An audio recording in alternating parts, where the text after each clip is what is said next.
You asked, how to divide 4704 by 24 using the long division method. 4 is too small. Use 47. 47 divided by 24 equals 1.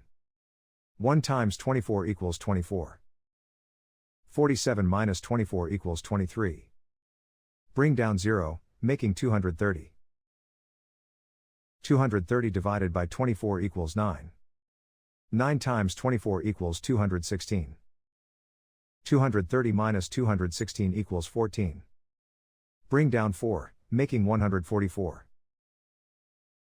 144 divided by 24 equals 6. 6 times 24 equals 144. 144 minus 144 equals 0. The remainder is 0. The final result is 196.